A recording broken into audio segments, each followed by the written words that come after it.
60 साल की सर्विस में संविधान में भी है कि 60 साल की सर्विस के लिए कॉन्ट्रैक्ट नहीं बना।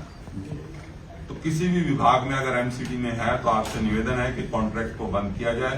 कॉन्ट्रैक्ट का सीधे सीधा मतलब है सर कि कॉन्ट्रैक्टर को अगर आप चेक देते हो तो सिर्फ कॉन्ट्रैक्टर को देते हो, चाहे वो 100 कर्मचारियों का हो चाहे 200 का हो। सर आप उसको चेक करवाइए कि 50% से ज्यादा उसकी जेब में जाता है सर पैसा। बहुत बड़ा शोषण है सर। आपके जितने ऑटो टिपर है यहाँ आए हुए हैं सर, ऑटो टिपर्स की बुरी हालत है सर। ऑटो टिपरों की हालत ये है कि 300 गाड़ियां चल रही है जिसमें गाड़ी चलती है 20, 30, 40, इससे ज्यादा गाड़ियां नहीं चलती हैं।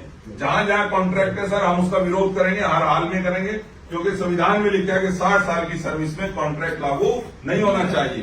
तो इसलिए आपसे निवेदन है कि आप एमसीडी में कॉन्ट्रैक्ट बेस को खत्म करके इनको पे रोल पे लिया जाए। ये 20-20, 25-25 साल से बच्चे जो हैं ये नौकरियों पे हैं, ये पे रोल पे आने चाहिए। इसके साथ साथ सर ये जो इनको जो सैलरी दी जा रही है उसमें जब कॉन्ट्रैक्टर को कमीशन दे रहे हैं तो आपसे निवेदन है कि वो सैलरी अगर इनको 16 दे रहे हैं तो उसको कम से कम एक बंदे की आपके ऊपर लेवी जो आ रही है वो 20-25 हजार रुपये आ रही होगी, तो वो सैलरी क्यों ना उन्हीं बच्चों को बढ़ा के दे दी जाए ताकि वो काम अच्छे से हो सके।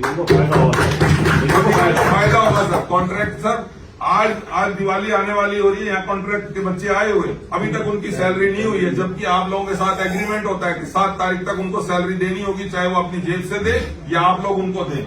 लेकिन सैलरी दी जाती है 20-20, 22-22, 25-25 तारीख को।